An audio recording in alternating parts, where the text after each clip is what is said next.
But the idea that all of a sudden, just because Shedeur is Shedeur Sanders and had a better college career, like, it throws the draft process completely out the window if we're suddenly going to say that he should be getting the reps over Dillon Gabriel. I just look at this moment for Shedeur and for Dillon Gabriel. This is an opportunity to seize the moment and make the Cleveland Browns forget about having Kenny Pickett in there. Haters laughed when Shedeur Sanders was buried on the Browns' depth chart, but now they're eating their words. Kenny Pickett's injury just flipped everything, and Cleveland may be forced to make Shedeur Sanders their QB1. The script has changed, the spotlight is his, and the haters absolutely destroyed. I think it's because everybody believes that Shedeur is the most talented quarterback. Everything shifted the moment Kenny Pickett pulled up grabbing his hamstring. What started as just another rep at Browns camp suddenly felt different. The trainer sprinted in, the whistles pierced the air, and just like that, the so-called quarterback plan started falling apart. All eyes were on Pickett. After all, he was the big acquisition, the guy traded in from Philly to compete for the starting job. But while fans and reporters zeroed in on Pickett's limp, something way bigger started brewing quietly in the background. Browns quarterback rotation will look like some combination of Joe Flacco, Shedeur Sanders, and Dillon Gabriel. Because standing just a few steps away, helmet on, locked in and ready, Shedeur Sanders. And if you've been paying attention, you know this moment didn't come out of nowhere. It's been simmering for weeks. Preparation meets opportunity, you must seize the moment. I cannot stress that enough, man. Like, when opportunity and preparation meet, you must seize the moment. Let's be real, Shedeur wasn't supposed to matter in this camp. The Browns buried him. Quarterback 4, bottom of the depth chart, they didn't even give him real receivers. On some days, he was throwing to staffers, guys who stock Gatorade and fold towels. Not tight ends, not drafted wideouts, just bodies. We may see Dillon Gabriel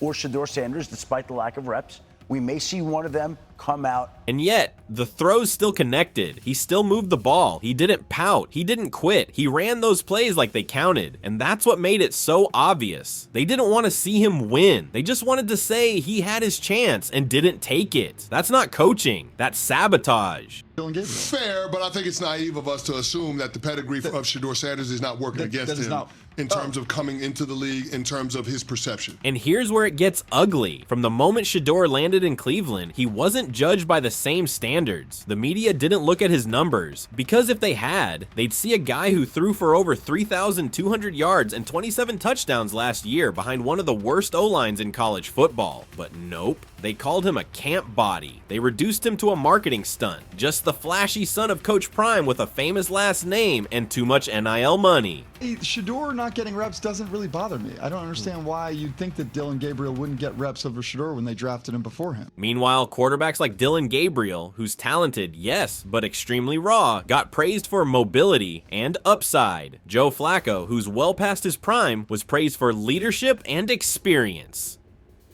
And Pickett? He threw 42 passes last season. That's it. But somehow, he was treated like the veteran stabilizer. Shedeur made one mistake and it was a headline. When Gabriel misfired, just part of the learning curve. Let's not kid ourselves. There's a double standard in the NFL, and Shedeur is living in it. Right now, it's not a competition. It looks like the Cleveland Browns are auditioning to see which one is going to play, Kenny Pickett or Joe Flacco.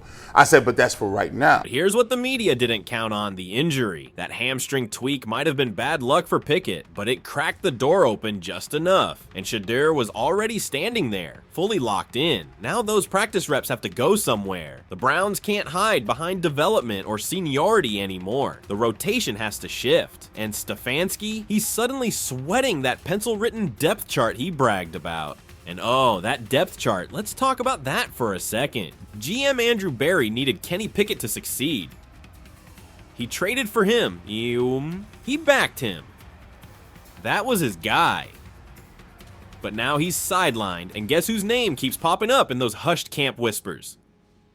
Shedeur's. And not just from reporters or fans, but from the owner himself. Word is Jimmy Haslam wanted Shedeur in Cleveland, not just as a marketing tool, but because he sees something real. Leadership, intelligence, poise, face of the franchise energy. If Dillon Gabriel or Shedeur Sanders go out there and ball their asses off or practice hard as hell and show that they can command the huddle, so that they can get out the huddle and command the line of scrimmage and make all the proper reads, all the proper throws, and make some noise and some big plays, that'd be enough to turn some heads to make Kevin Stefanski or Andrew Berry think twice about this pecking order. And that right there, that's causing friction behind the scenes.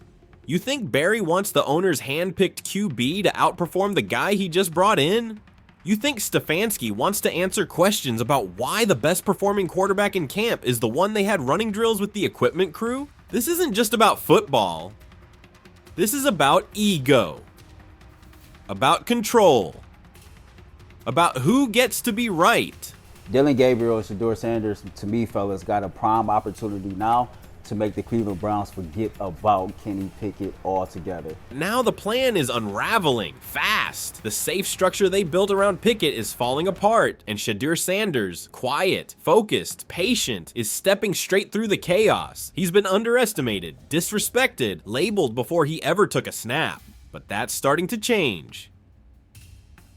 And it's all because one man limped and another refused to blink. Let's talk about the kind of nonsense that should get someone fired. Because what's been happening with Shedeur Sanders at Browns camp isn't just questionable, it's straight up disrespectful. Preseason game coming up, right?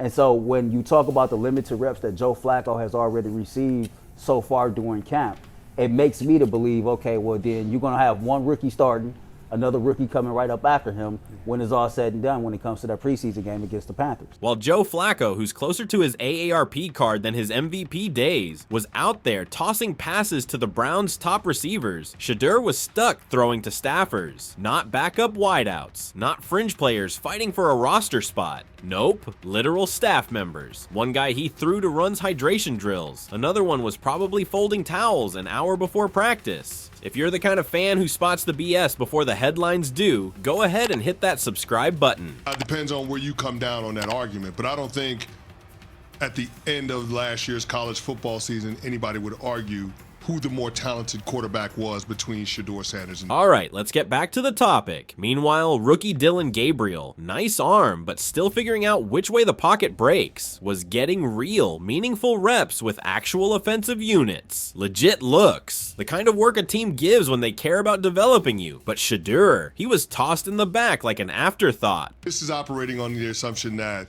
Shedeur Sanders fell to the 5th round, not based on talent alone. Let's break it down this way. Patrick Mahomes has Travis Kelce. Joe Burrow has Jamar Chase. Shedeur had Steve from facilities running slant routes in cargo shorts. Let that sink in. And the wild part? He still made plays. He still hit tight windows. He still moved the offense. Which means every pass he completed wasn't just a throw. It was a slap to the system trying to pretend he wasn't good enough. That's not evaluation, that's not coaching, that's containment. Keep him buried, out of sight, easy to ignore. If he shines, you've got a PR nightmare. If he stumbles, you get to say, told you he's not ready. That's the setup they built around him, and it was working. Until karma showed up with a clipboard and a hamstring injury. Because Kenny Pickett's leg gave out at the worst time, for everyone else. That hamstring tweak?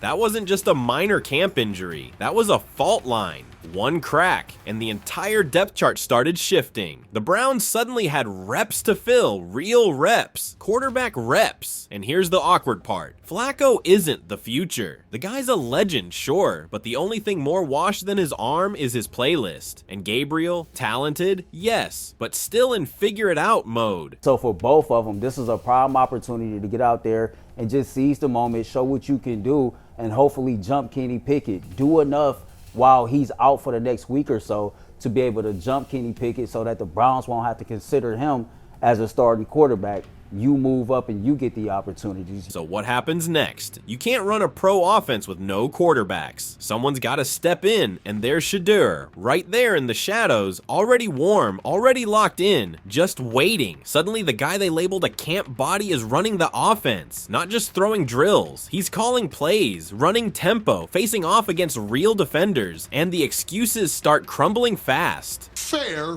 but what I will say, and I will counter with this, is you can lie to a lot of people. You can't lie to the guys in the locker room that see him at practice every single day. Because now fans can see it. Then comes Nick Pone from 92.3 The Fan, saying what everyone's been thinking but too afraid to shout. Why does it feel like they've got training wheels on Shedeur Sanders?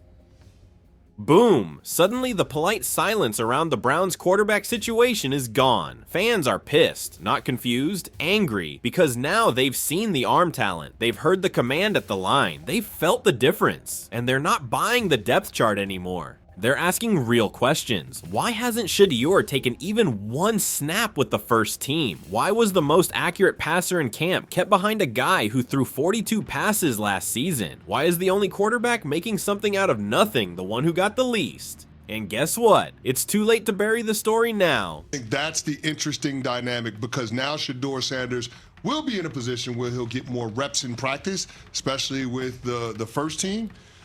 And we'll see how things play out from that standpoint. Because you can't put the genie back in the bottle once the other players see it on. Genie's out of the bottle. You can't pretend Shedeur's invisible anymore. Not when fans are chanting his name before he's played a preseason snap. Not when every pass he throws trends online. Not when national media starts circling the situation like vultures waiting to feast. So here we are. What started as a low-risk camp body experiment has now become the Browns' biggest headache, and maybe their biggest blessing, because the truth's out. The people are watching. And Shedeur Sanders, he's not just showing up, he's taking over. And if the Browns think they can put the lid back on this story, they're about to find out what happens when a quarterback cooks with nothing but crumbs, and still leaves the kitchen on fire. If you have come this far, make sure to subscribe to the channel to get more updates.